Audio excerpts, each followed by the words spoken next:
This is JCU Conversations, a podcast show from James Cook University, Singapore. Tune in as we ask experts in the industry more about their lives and their approach to success. Subscribe on Apple Podcasts, Spotify, or wherever you get your podcasts. Let's listen to today's episode. Hi, I'm Andrew Chu, Chief Commercial Officer at James Cook University in Singapore, and your host for this episode of JCU Conversations. Our guest today is the Honourable Will Hodgman. Will has had a distinguished political career in Australia and served as a Premier of Tasmania for almost 6 years prior to his appointment as Australia's High Commissioner to Singapore from early 2021 to February 2023. As Premier of Tasmania, Will was instrumental in enabling Tasmania to become the first Australian jurisdiction to achieve net zero emissions. During Will's time as High Commissioner, Australia signed a Green Economy Agreement and Digital Economy Agreement with Singapore. Following his work in government, he's now a consultant, providing strategic advice to businesses, particularly those active in the digital and green economy sectors. This includes a new role as strategic advisor to Trovio Group, which is a leading technology solutions architect supporting the transition to net zero and which has offices in Australia and Singapore. Welcome, Will, and thank you for your time today. So shall we get started? Yeah, certainly, Andrew. Thank you very much. Delighted to join you and our listeners. Yeah, thanks so much, Will. So I suppose for the first question, I just want to talk about your appointment as Australia's High Commissioner to Singapore, which came in the midst of the COVID-19 pandemic. What was that like for you? Look, to be honest, very challenging for me and my family in the height of the global pandemic and the global lockdown. There was great uncertainty around the full impact, the duration of the pandemic. We were leaving our home, our family and friends through empty airports and on empty airplanes. But there was also immense excitement at the extraordinary opportunity and the privilege to be appointed to what is a very critical foreign service post for Australia, for me to embark on a new career, but also to live in a wonderful place, Singapore. So there was an intensity of mixed feelings, I have to say, but I wanted to challenge myself. I've always wanted to seize opportunity, not later regretting what might have happened if I'd done it. I wanted to do it, and I certainly love my time in Singapore. I don't regret a minute of it, but it was on occasions very challenging personally. Is there maybe you wish to be a bit more specific there? Because of course it was a very stressful period for I think all of us. So maybe you want to give a specific example of how you managed to stay motivated and energized as a leader. Yeah, well, that was challenging as well, because there was a lot of personal commitments, stress, anxiety that we all felt at this uncertain time. And that included not only for us in a personal context, but also in the workplace. None of us had really been through anything quite like this. I know that people in Singapore and Southeast Asia have experienced pandemics in the past, but I don't think anything quite like this. For many people, Australians wanting to return home, it was virtually impossible to do so. So the pandemic tested our resolve in our workplace. I was determined that we would adopt and adapt and pivot to new ways of doing business. It was a time to shift to a new, more practical, outcomes-focused agenda with a degree of urgency. So supporting our governments and their health agencies in developing an effective health response, for instance, exchanging vaccines, opening up travel lanes and supporting our governments to develop the technology and the systems to allow that to happen safely, engaging with our expat and business community in Singapore, which felt a little dislocated from their home in Australia.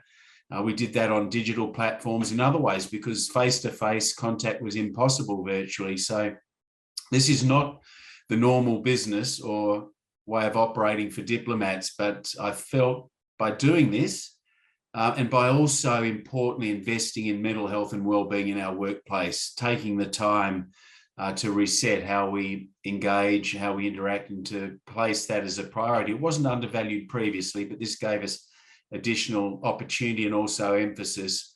They were some of the key things we did, and it gave us a new sense of purpose with some very positive impacts in those areas that I've spoken about that kept us energized and motivated. Yeah, real kudos to you, Will, and the team. Did a really remarkable job, I must say. Just want to pick off that point you mentioned about adapting and pivoting. I mean, you were also previously the 45th Premier of Tasmania, and you've also held various ministerial positions. So over the course of your career in politics, how do you balance the needs and interests of different people, and I suppose adapt and pivot, as necessary, when making decisions as a leader? Yeah, look, I think it's really important to do that.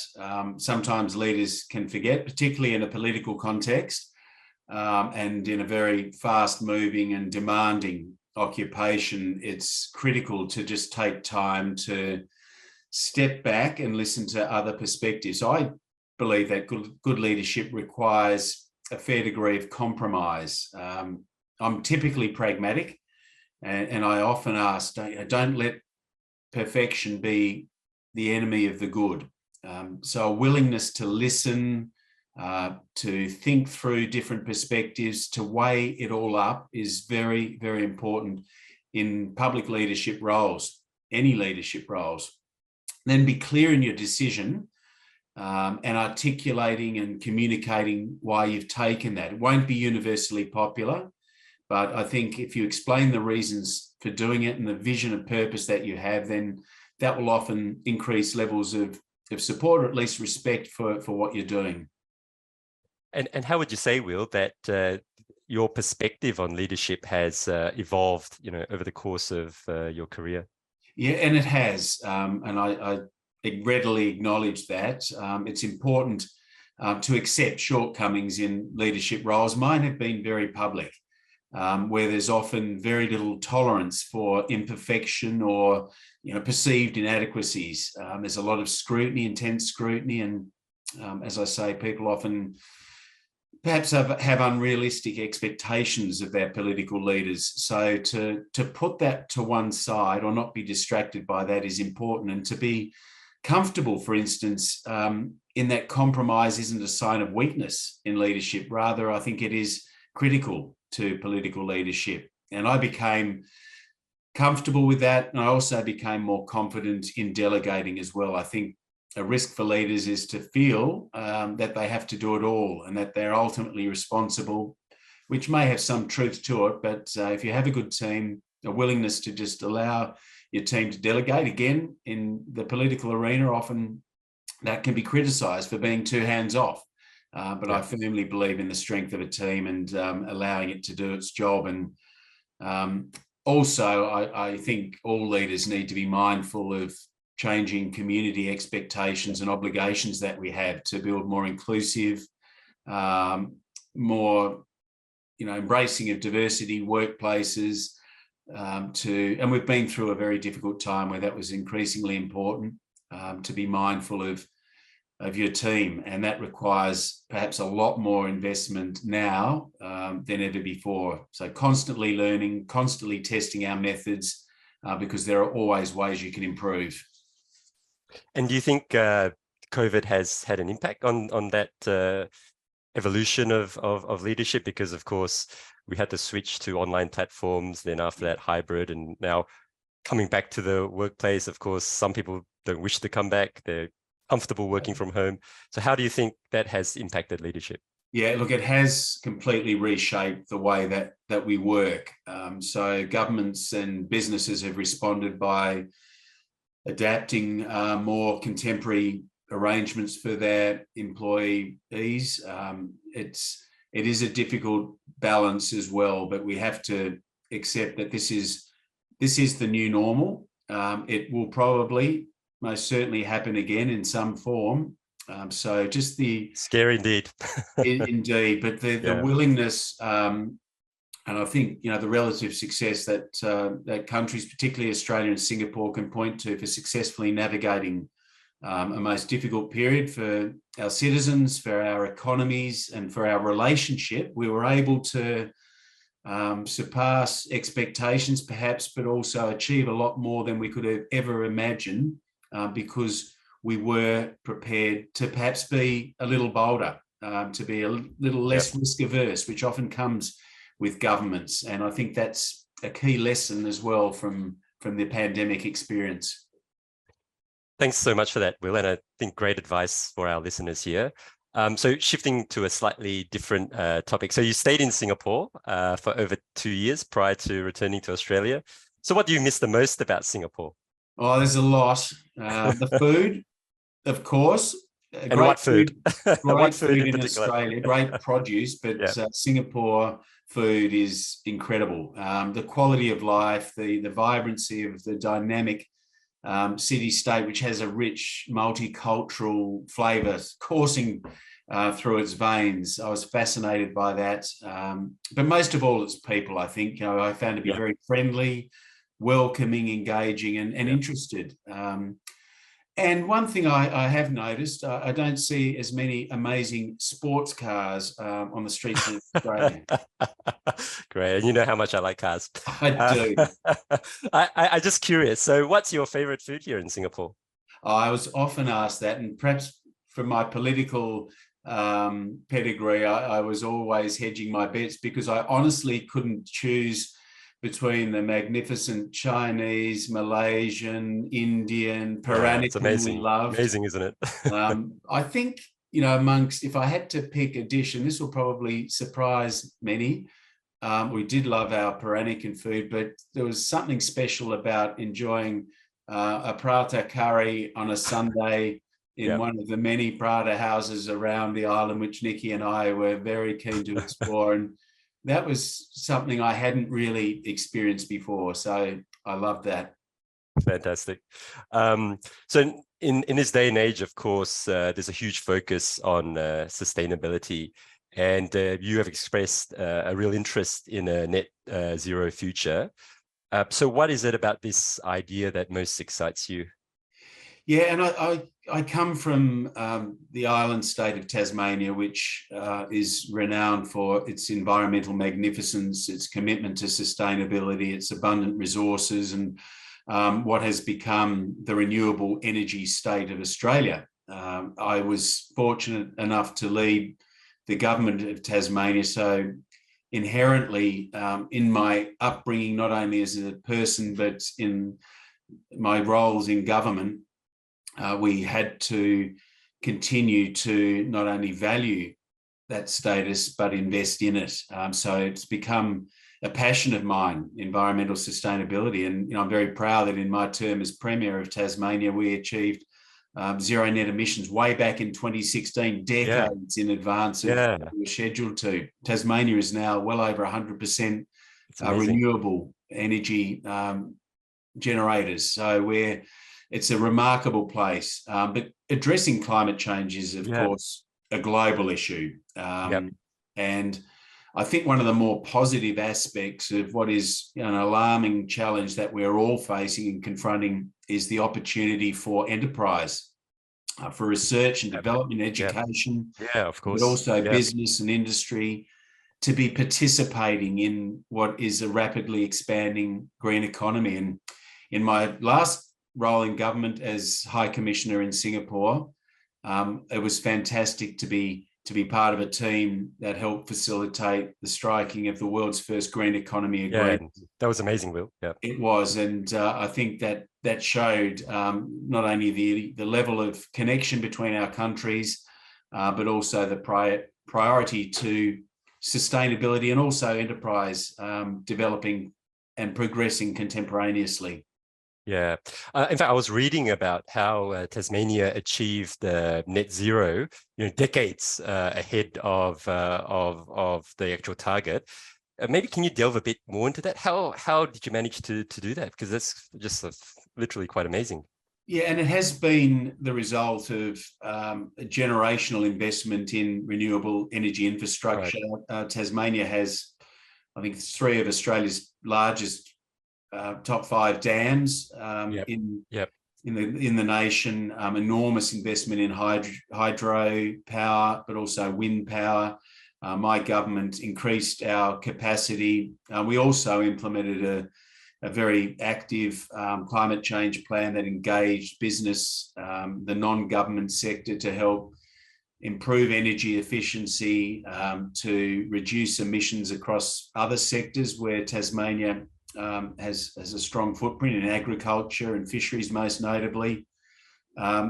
And we are able to not only generate more renewable energy supply, but to export that into the national electricity market, into Australia's energy grid. So that gives Tasmania an enormous financial benefit as well.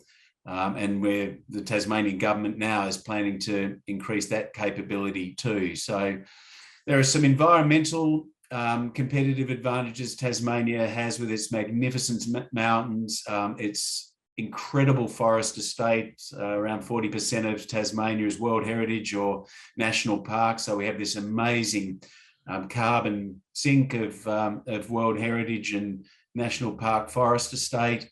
But it also required a lot of effort by government to capitalise on that. And I was very proud that one of few jurisdictions in the world where we're not only zero net emissions, as you say, some years ago, but also well over 100% renewable now. So it does show that it can be done, and it should serve as a motivation to other countries to do what they can.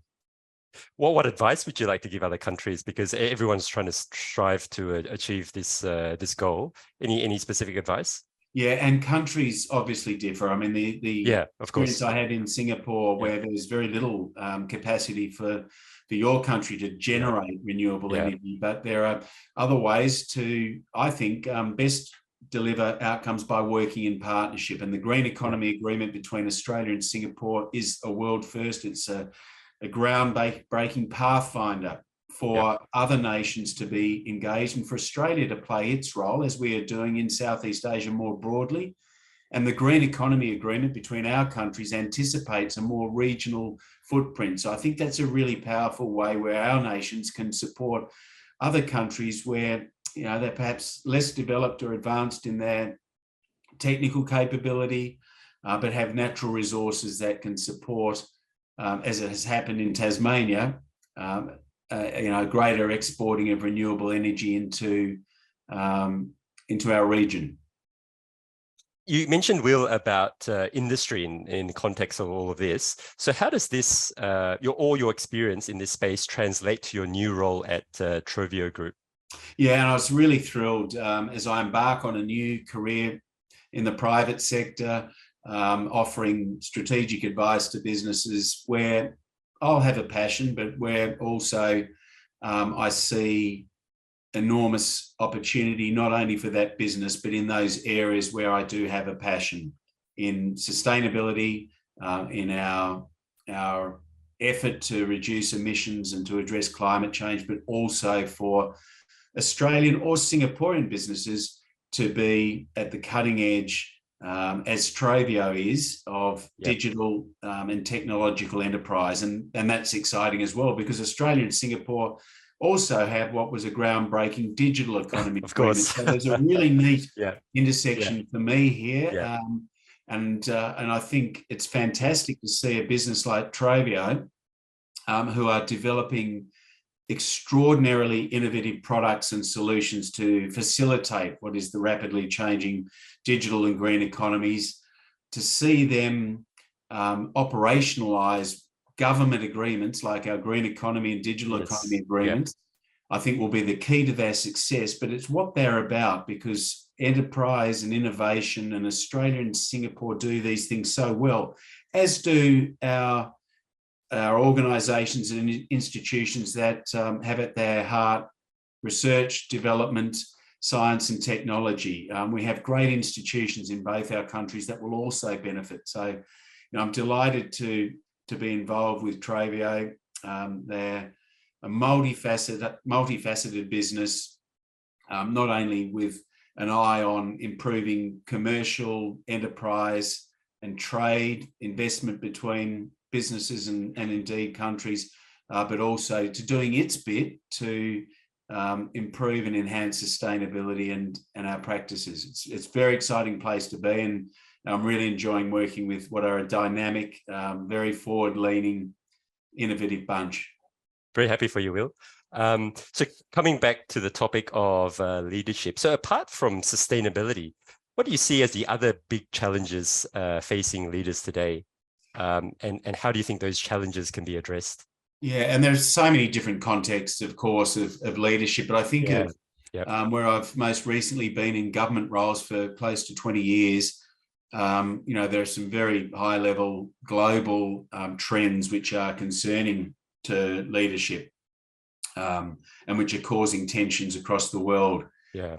The rise of populism, for instance, the increase of protectionism.